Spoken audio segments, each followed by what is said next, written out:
This is Michael Tucker, and you're watching the new Legends on Deck podcast with host Brian Koss and David Conde.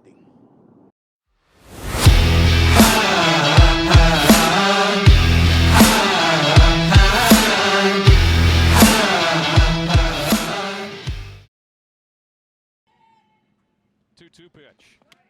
Got it. 2 RBIs. Swung out and missed. Kirby. Got her. Big strikeout to get out of the inning. Kirby held him to 1 earned run and went the distance in a victory. Swung out and missed. Strikeout number 4 for Emily Kirby.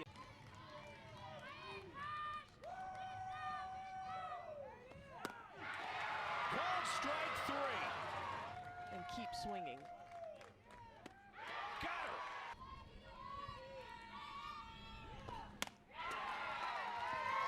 Another strikeout for Emily Kirby. That's a tough error on the catcher. That's going to go against Hudson, but it doesn't matter. 1-2 pitch, swung out and missed. The throw down. See if she brings it again. Nope. But it's strikeout number 10 nonetheless. Called strike 3, inside corner, got it. This game just shows that she can come back with something in the zone that she's very confident with. Wow. Last chance for Georgia. Runner on, 1 out. Change up, called strike 3. Kirby ties a season high for strikeout. She's got a baker's dozen, 13 Ks for Emily Kirby. When Liberty softball season came to an end in the NCAA regionals, senior pitcher Emily Kirby thought that may have been her final time in the circle. I knew that softball was over for me at Liberty, and I did not think about the professional field at all, really. I didn't think that'd be an opportunity given to me. She thought wrong. Nice. Ryan Moore, owner of the Florida Vibe, gave Emily a call in the days after her final game at LU with an offer to join his professional team. He hit me with it, and I was like, whoa, like this is an unbelievable opportunity. The way he was talking is just like, the Holy Spirit's right here, like this, I think this is where I'm meant to be. And I didn't know that, I could see the Lord work through softball outside of Liberty. It's cool to think that everything was laid out and happened for a reason. Now Emily is playing against the very best, in many cases, players she's long looked up to. And although there's been some butterflies along the way, she has proven to others and herself that she belongs. It felt crazy at first, but now it's like, this feels normal, and it feels like, I don't know, that I'm supposed to be doing this. Emily has earned her spot as a pro, and most importantly, she realizes that title comes with a platform that can be used for a bigger purpose. I just remember being that little girl, watching these girls on TV or going to their games, being that little girl and watching them, and now being that pro player and the little girls, just how they look at us and how they talk to us, and I can show them Christ and show them Jesus' love, and hopefully they say, well, what makes her different, Just the impact that we can make on them is amazing.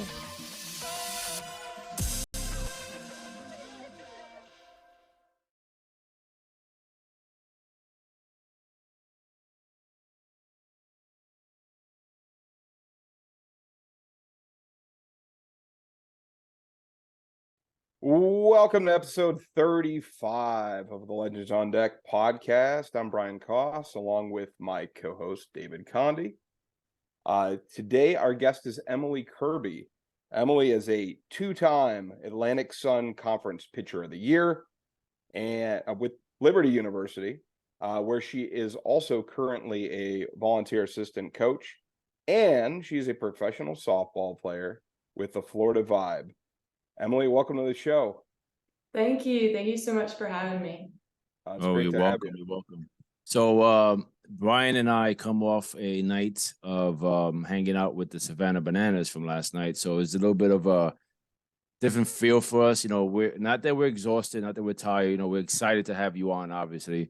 but we're just gonna kind of make this fun, and everyone sees my first time with my new headset.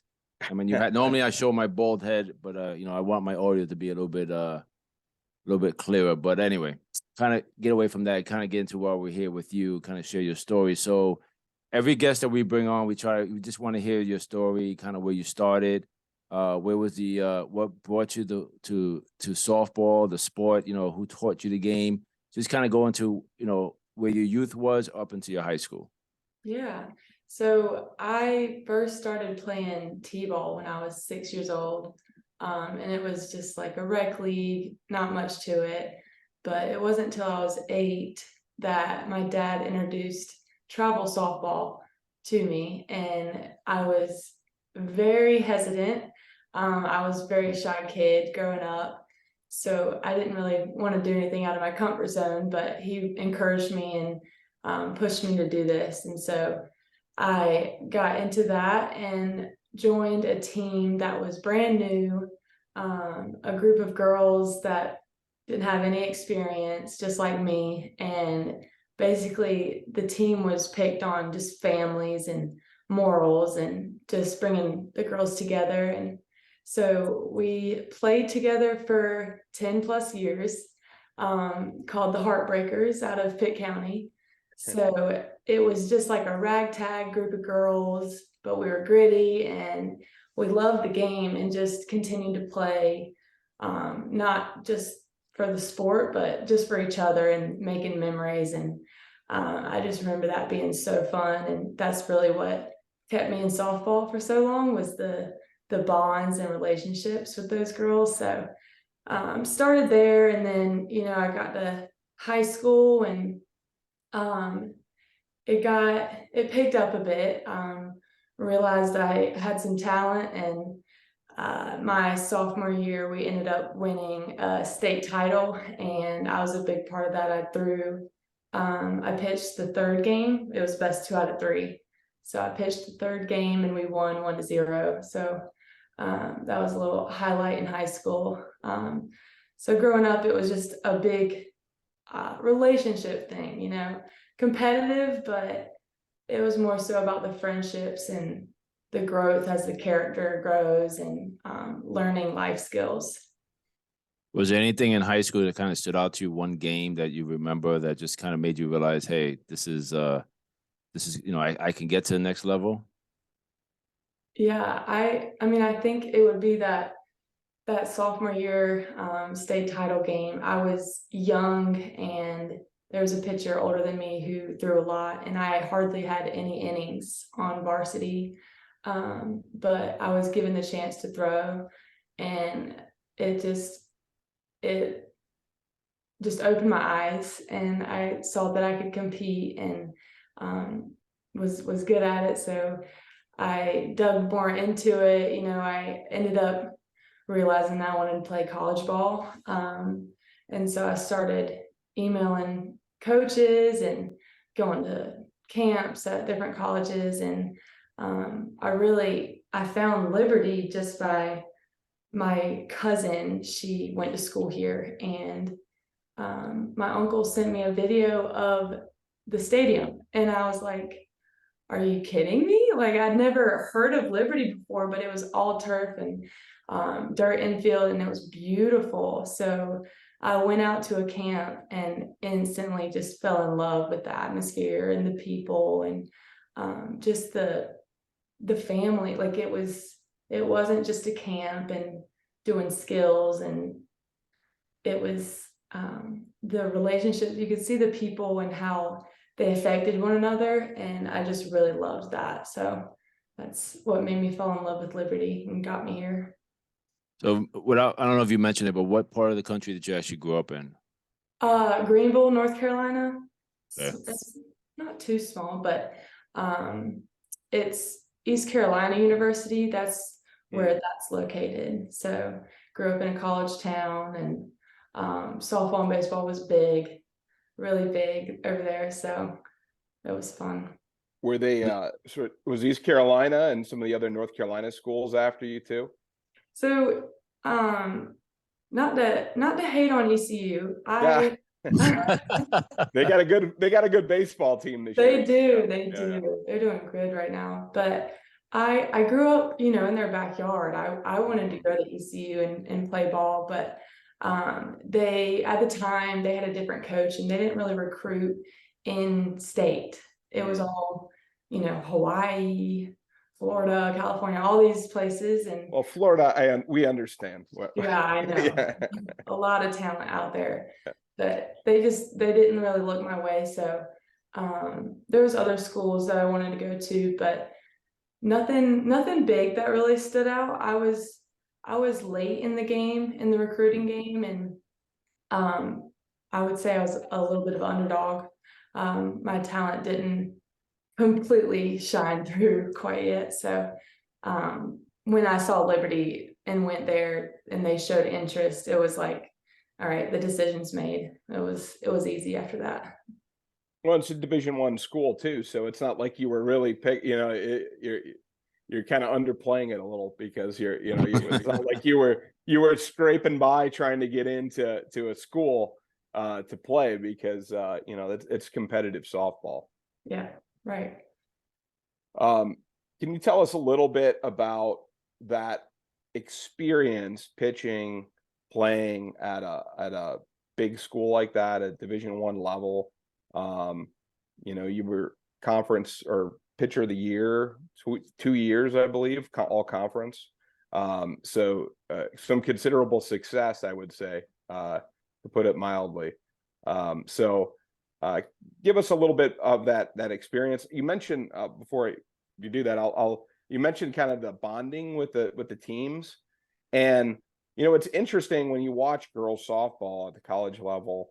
You really see that really kind of comes out as you're watching the game. Like the girls playing, the dugouts, it's just like the whole field is excited about the game. Sometimes you watch, especially like Major League, minor league baseball, and the guys are just kind of scoping things out. Everyone's kind of like doing their own thing in the dugout. Sometimes they don't want to talk to each other. But college softball and college baseball are very different in that way. Yeah, the atmosphere and the energy is what makes the game. It's just what makes it softball. I remember back in high school, we had themes every postseason, and one year it was for some reason it was kitchenware. It was cooking stuff, and we all had plastic. I had a plastic ketchup bottle and just a bunch of spatulas and stuff, and that was our thing, and we just cheered with it. And you always find what makes your team and what makes y'all special and groove together through that energy and the dugout atmosphere. And I think it's one of the best part of the game. I love it. It's so much fun. But playing at Liberty, it was definitely when I went from high school to college, it was eye-opening. It was only 4 hours away, so not terribly far, but I'd never been away from home. In my freshman year, I didn't play much. Sophomore year, I didn't really play much. I had some really good pitchers ahead of me. They were seniors and juniors. So I really just made relationships with them. And Julia DiMartino, she brought me under her wing, and even when I didn't pitch a lot, she would encourage me and cheer me on, even though she was the starting pitcher. So it was cool just to see the family when I got there, even though I wasn't playing as much. But then junior year was when we got shut down for COVID in March, and I got to pitch against Alabama, and I think a little bit against FSU. And it was sort of like kind of an eye-opener, like, okay, I'm here and I can do something with this. Like I'm actually good enough to compete with these girls, and it just eye-opener for me. And then COVID hit, and that's when I grew in my relationship with the Lord. I grew in the sport. It just allowed me to have time to to build my relationship with God. And I think I was lacking in that aspect before. I didn't understand what I called myself a Christian, but I didn't understand the relationship that I was missing. And I found that, and I practiced. I remember working on change up with my dad in the backyard. You know, I was 20 years old, 21, throwing with my dad again. So that's great. Yeah. So after COVID, we came back, and it wasn't right away. It still took a little bit. I had some mental challenges just in the game. It's, as a pitcher, and really any position, but pitching especially, it's so mental. So I struggled, not playing my freshman or sophomore year, and then now I'm getting some playing time, and it took me a little bit, but I came out of my shell. And I remember some big games. One was against Troy, just some step out games that I really got out of my head and could just throw and enjoy and play for, myself, and not trying to, prove myself. That was the thing. I felt like I had to prove myself, but I think that was my senior year. And then my 5th year, I got to continue, thanks to COVID, and be able to play and just, put it all out there, and honestly give it all to God, because 2 years ago I wasn't playing. So it was pretty cool to grow in that aspect of my life as well. So Liberty University is a Christian college, correct? Yes, sir. So was it the coaches and everyone, did they help you with that, to kind of like hone that walk with God and try to, kind of help you with along the way and kind of understand what you were feeling? Did they help you with that as well? Yeah, they really did. It's okay. So I will say, college is college. They're partying, that stuff's everywhere. And I struggled with that at first, and then it was the people in my life, and like coaches and the girls around me, that just loved on me and cared about me. And I grew in my relationship because of those people, and surrounding myself with people who are in the Word and praying and all that stuff. So I felt what college was like, and then I grew up. I found Christ, and just really it changed my game. It changed my perspective, and I started playing with freedom. I didn't have that freedom before. I was scared to get pulled. I was scared I was gonna walk people. But after COVID, I just found the Lord, and my game improved a lot. So it's awesome. Now are these 2 years following? Are these the years where you won pitching awards? Yeah. Yes, that's when I won. Yeah. Well, it sure worked. Yeah. Yeah. So I want one question. So I became known. I known about softball when my dad played softball, but he didn't play the arc throwing ball up in the air. My dad was a fast pitcher. He was a baseball pitcher in high school, and then he hurt his arm. So he ended up going into the police force, and they had a league, and then he joined, and he would come underarm and, fast. And then he would have a breaking ball that would just throw guys off because they're expecting the fastball. So what is that one pitch that you have that you're able to throw? Because I don't know how he threw it. I just know I couldn't hit it. Yeah. Yeah. I really, rise ball was my pitch. Yeah. It took me a while to get the hang of it, and I still struggle with it. It's a battle all the time, because I believe that's one of the hardest pitches to throw. You're trying to make the ball go up, and not only go up, but rise up pretty hard.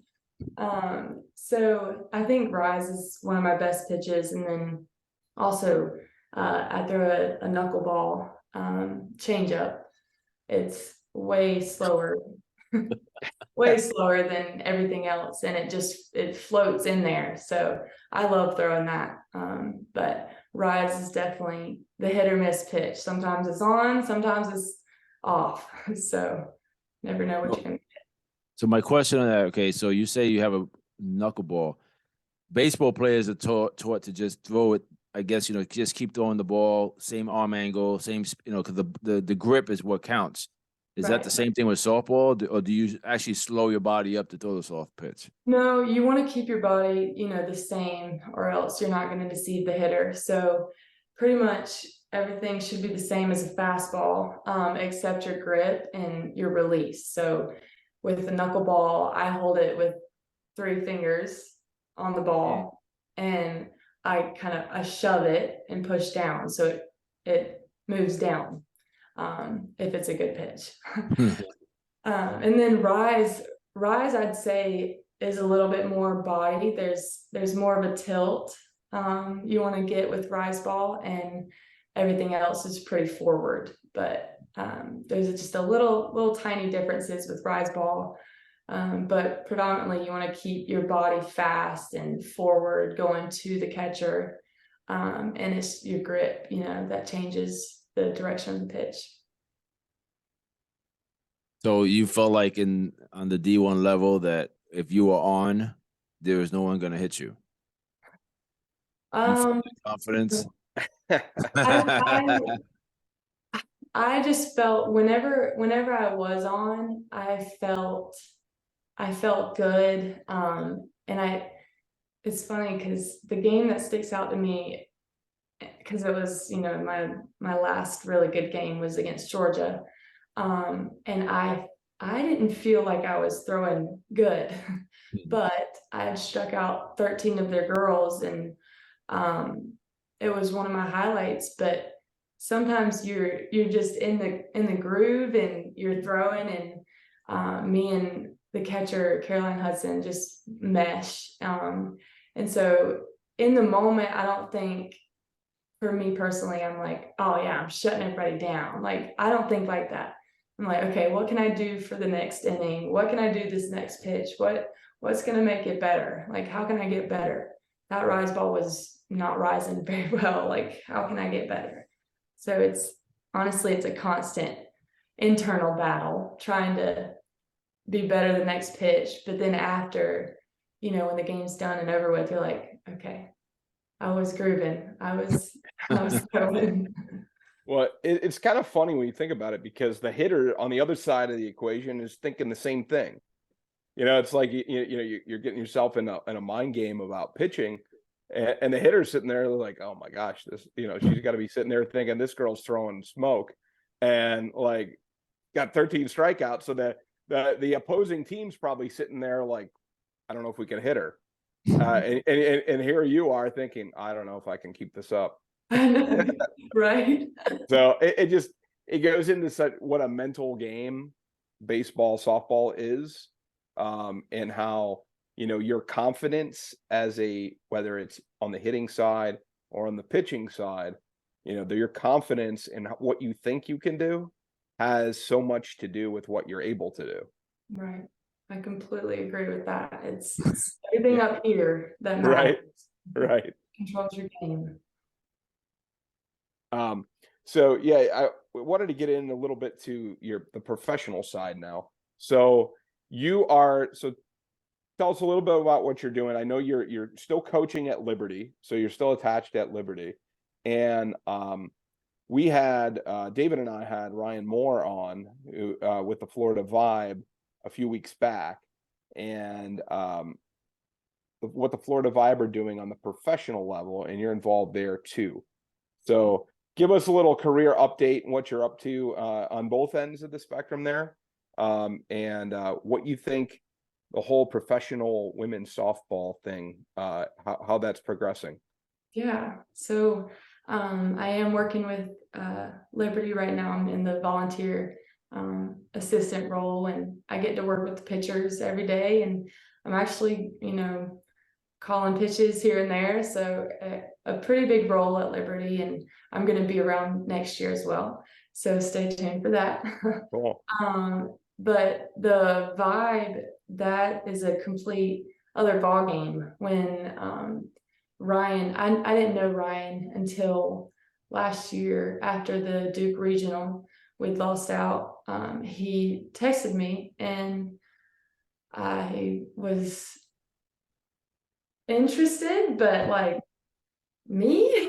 Like, what are you talking about? So we had a phone call, and I kept putting it off. I was like, I don't want to play professional. Like, what? Like, I'm done. I'm gonna hang him up, move on. And then we had a phone call, and I believe the Holy Spirit was on that phone. Like, I felt just how much passion he had for the game and growing it, and women's sports, just trying to put us on a platform. And also what he saw in me was very encouraging. He was like, I think you're one of the greatest lefties in the game. And just some very nice things he said, but really I felt the Holy Spirit pulling me that way. And it was completely out of my comfort zone to go live in Florida for 2.5 months by myself. I didn't know anyone, but I really felt the Lord leading me that way, and I'm really glad I did. Ryan's a great dude. He's got a big plans for the Vibe and just professional softball, and it's so exciting to see. I really didn't know anything about pro ball. I remember when I sat in Coach Dot Richardson's office when I was being recruited, she asked me my biggest goal or whatever, and I told her I wanted to play on the Olympics. And I tend to just look back at that, and I was just dreaming big, trying to sound cool, or because she was a gold medalist. She was 2-time gold medalist, Dot Richardson. So looking back at that, and then being asked to play pro ball, it's like, is this happening? Is this really gonna be it for me? Like, am I gonna continue to play softball? I never really thought I would continue to play for as long as I have, and just blessed that I was given the opportunity. I really wasn't sure about pro ball at all, but I went down to Florida and made a lot of friends, and we lived 10 minutes from the beach. I could not complain at all. So we went for it, and it was, I remember I still was just in unbelief of where I was at. And we played against the Pride, which is one of the big pro teams. And actually, Sammy Fagan, one of my coworkers, who's the assistant coach at Liberty, she plays for the Pride, and I got to pitch against them, and seeing these girls that I grew up watching. I'm like fangirling, but I'm pitching. Yeah. So I had to keep it real and just tone it down a little bit, and I began to just throw my game, and after the game I was like, I'm on the same level these girls are. And just big names, grew up watching them play, and I couldn't believe it. But after that game, I settled in, and I was like, okay, I'm here too. Like, let's go, let's play. It was awesome that. I'm sorry, Brian. You go, David. We do this all the time. We did it yesterday. We were in person with each other yesterday. We're cutting each other off. It's awesome that you didn't know your walk with God, right? So you didn't know. I'm a Christian, but we don't make the show about that. But it's awesome you're sharing that, so it's great. And so is Brian. But it's awesome that you had that walk, that not understanding what was going on, where God was leading you, and meanwhile he knew what you were going to meet Ryan. He knew that was your path to get there. So he was kind of giving you that confidence along the way, so that when you got that call, and at that moment when you pitch against the Pride, that was your defining moment. That was when you knew you belonged, but he had to bring you along that way first to get to that point. So that's awesome. It's awesome that you acknowledge that. And especially being a younger person, I mean, a lot younger than we are, but some that's younger, and actually you're able to motivate other people. You might be in a Christian school, but like you said, not everyone sometimes follows the path that we're supposed to be on, but you're able to now, a young girl could be watching this and say, wow, I can still have my beliefs and still play the sport I love to play. So, that's awesome that you experience all that. Yeah. It was honestly amazing. I really never had a phone call because I was so unsure. I mean, if you could have my roommates here to vouch for me, they're like, yeah, she's done. She's hanging them up. Yeah. After that phone call, we talked for probably 30 minutes, and I walked up and down the street just talking to him. And after that phone call, I was like, gosh, God is leading me, and I'm scared, but I'm going to do it. I'm going to trust him. And I'm just thrilled and beyond blessed that I got to experience last summer, and I'm excited to do it again this summer. So that's very cool. No, when we talked to Ryan, so kind of this whole path too, it's funny because we start talking about softball because one of our writers, Dylan Spalding, he covered some of the big tournaments in Clearwater early in the season. So he's writing about it. We get on a podcast with him, and he updates us on what's going on over there. And then we're sitting around thinking, okay, we got to dig more into the softball side of things. So I go and I find Ryan through the Vibe website, or maybe it was the Facebook page. So we message Ryan, then we get this whole new perspective on things from Ryan. And we're thinking, okay, we've got all this big time college softball out there, right? D1 college softball is a huge thing. The Women's College World Series, huge thing. And then, on the guys' side, it's just almost the beginning of things, right? So you get college baseball, College World Series, and then the draft is like a week later, right? Mm-hmm. And then these guys are working their way through the farm systems, and then obviously the big leagues are the goal. But on the women's side, it's like, here we go. We got big time college women's softball, and then where are you next, right? So you're coaching, but now you've had this new opportunity to play on the professional side. So it's a long-winded way of me saying, what do you think the potential is for a professional women's softball league or teams going forward? I think that's a loaded question.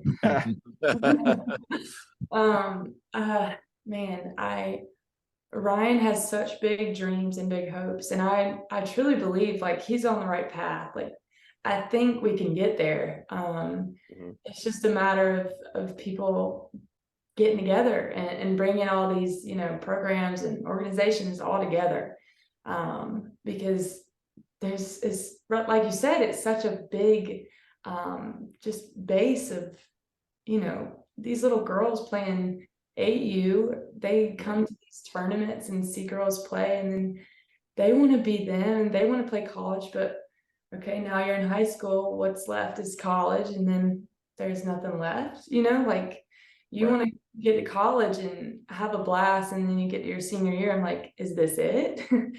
But if we could open up doors and just all get on the same page with this professional league. And I know it's really big in Japan as well, like huge in Japan. Yeah. And if we could get on the same page as them and create that over here, I think it would just provide a lot of opportunities for girls and dreams to just be bigger dreams.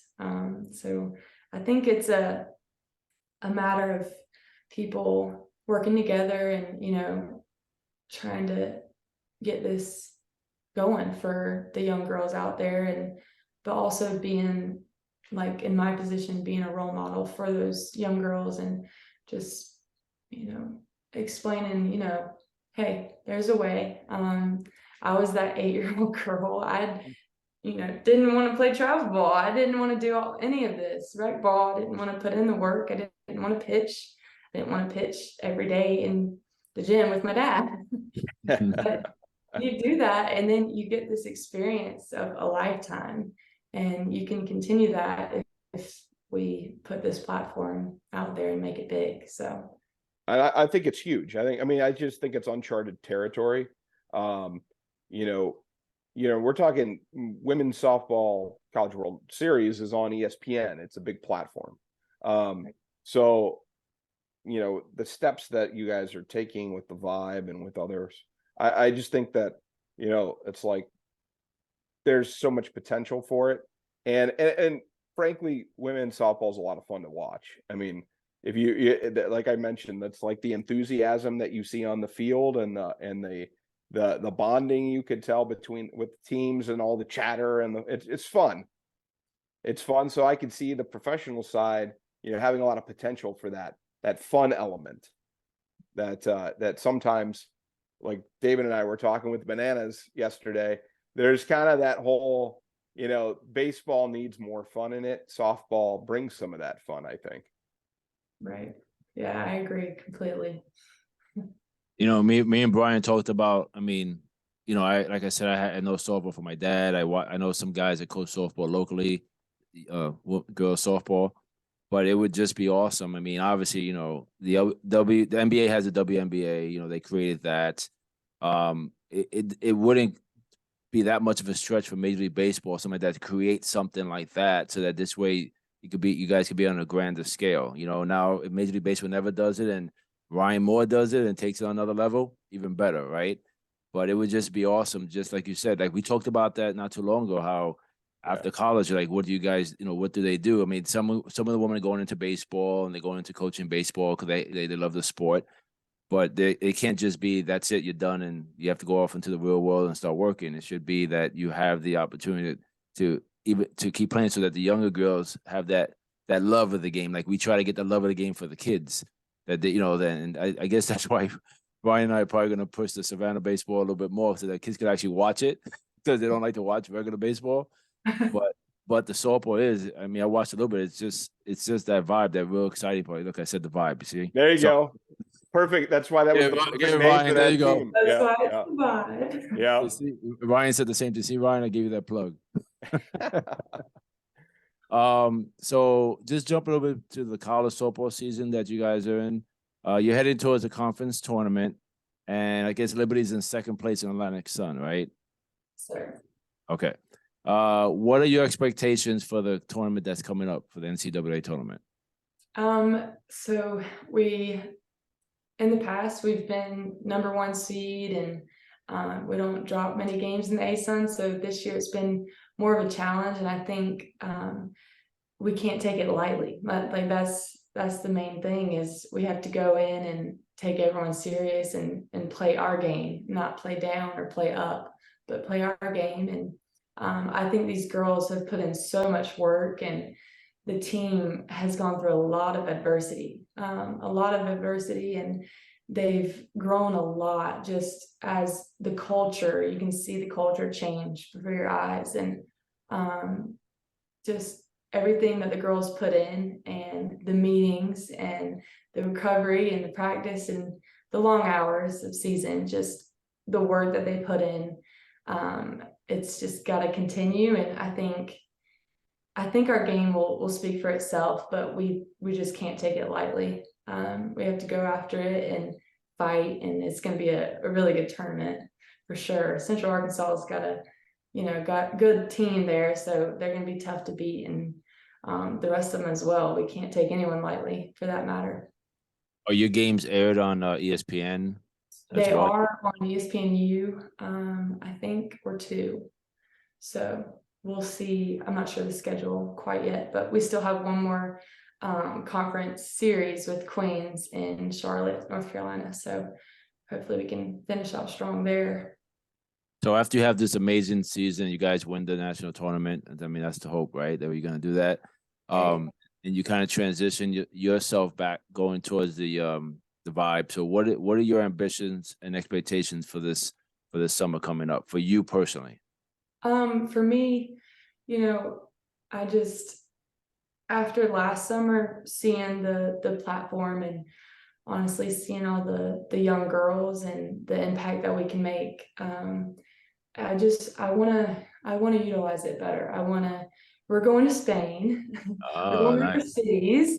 So I want to share the game over there and just God's love. I want to spread the gospel and teach, young girls over there that they can do it too. And that, the one and only thing I've just really placed on my heart is that, Jesus died for your sins, and Jesus loves you. He loves me, but he loves you. And I want everyone to know that. And I really think we can use our platform over there.